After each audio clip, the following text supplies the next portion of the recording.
So yeah, long time no see, I guess. I mean, it has been quite a while since I uploaded the last update, and this is going to be a long one because it's not like I've been doing nothing, but I think still too little. I hope you can excuse this. I have a lot of stuff to do right now, and yeah, I'm just going to go over the stuff that I have added. I think there's a lot of cool things now. Well, actually, I've only added like two or three technically levels, but they're the most interesting levels in the game gimmick-wise, and a boss fight. So yeah, let's get into it. First of all, if you follow my Reddit, you've seen that I've added these rail sections to the game. They're kind of interesting. I think they add a lot more variety to the gameplay, especially because I can, let the player go in and out of these, and, that's definitely interesting in certain platforming sections where you can, jump and then get sucked into a rail and then jump out of it again, and it's really fun. I'm very happy with how it turned out, and you can go, in all sorts of directions, meaning you can ride on walls and on the ceiling, and it's definitely a very cool gimmick. Another level gimmick that I added are locks and keys. Those, are pretty standard for 2D platformers, and it's kind of weird that on my game didn't really have them.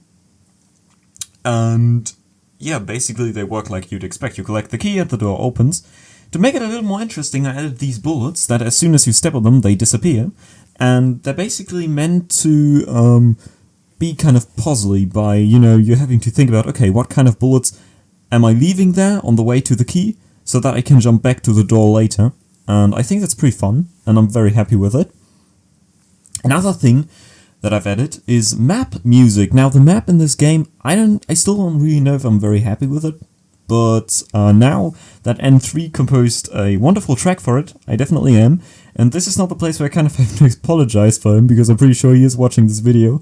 So I have used it, but what I did is, you know how in Mario Galaxy the track kind of completes while you finish the game, and what I did was that I slowed down the track. So the more levels you beat, the faster it gets, and I think that adds a lot to the game, and as soon as you're in front of the final boss, the track has basically reached its normal speed, and I think that's really kind of hyping you up for the last level, and I really like it. But I do need to hear your thoughts on that, because, I don't know, I'm personally a very big fan of it, but if you think it's hurting your ears, I can understand. I personally don't mind how it sounds. I think it sounds kind of cool when it's slowed down and reverby. I really like it, but that's definitely something that I might change in the future. Then there is probably the biggest thing that I've added, a final boss. Yeah, I try to go for a bit more serious tone than the rest of the game by making it a little creepy.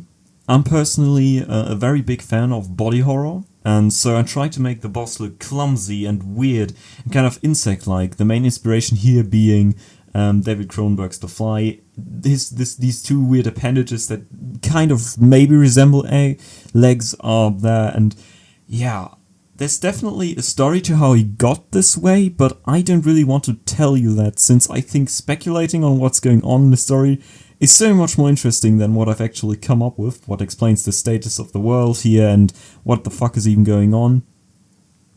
Because that's, that's something that's done in a lot of my personal favorite games, is that you can speculate on what's going on in them and what exactly happens. So yeah, I'm just going to leave it ambiguous.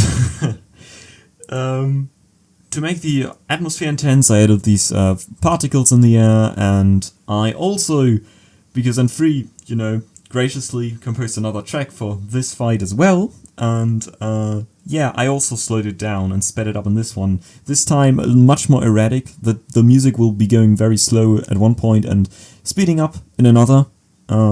So I personally think that adds a lot. Another aspect of the sound design is when you first move into the boss room, the boss isn't really attacking you. He's just kind of sitting there and playing an audio file that I recorded myself. I'm also not shown that. I personally think it sounds quite nice, but I'm very excited to hear your feedback on that, because I'm not quite sure. I recorded it myself, and yeah, I'm not a voice actor, so I don't know about it. But hey, I think it's fun. Especially the sound effects in this fight are very important, because the thing is, most of the time you can't actually see the boss, it's not on screen. So the plan is that you listen to what exactly happens, and then, when it happens, you need to react to it. So you need to kind of remember the audio cues, and then react accordingly, which I think is quite cool, and adds another dimension to the fight. If you time it right, you can even kind of speedrun it by just running left and right and quickly attacking. I don't know if I like that, because it definitely makes the boss fight less challenging, but I also think it's kind of cool, because you can kind of risk getting a couple of hits in by not countering his attacks, and then when you mess up once, you die. The other strategy is definitely longer, but it risks less when you just learn his attacks and learn to dodge them, and then the fight, at least for me, is always much easier. So yeah, at this point, the game is basically done. With the final boss being finished, but there's still a lot of stuff missing. But it can be completed now, which is nice. First of all, being the rest of the sound effects, because the thing that's pretty jarring right now about the game is the fact that, well, the boss is the only thing in the game that makes a noise, except of course the music, and well, that's something that I definitely have to change, because sound effects are very important in game development, and the fact that I don't have any is quite dumb, honestly, so yeah, it's definitely something that I'll have to focus on, and something that's probably going to take quite a while to get done. There is the title screen, which is also something that I'm very excited for. I already have title music from N3, and so it's just a matter of designing it, and that's probably going to be really fun, so stay tuned for that. And the thing is probably most interesting to you is that there's still a little bit of content missing, and that is the bonus levels. You collect these knives in the game, and they still don't do anything, which sucks.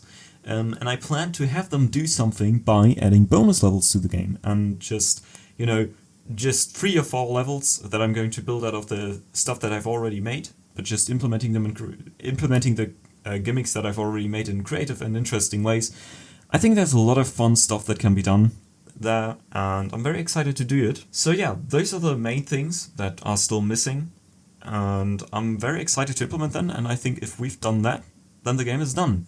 Of course, I also have to edit an extensive credit sequence, but I think that's probably going to be the easiest part. And as a final thing that I've done is that I've updated the demo on the website so that you can try out all these gimmicks and tell me what you think about them. So yeah, if you don't want to replay the old levels, I'm pretty confident that the old save files should still work with the new demo, so just drag and drop it in next to the game, and yeah, you should have all your levels that you've already completed still unlocked. If it doesn't work, then tell me about it, but it should. I'm pretty sure it should. So yeah, that's about it for this update. As I've said, I'm sorry that you had to wait so long for this, and yeah, bye!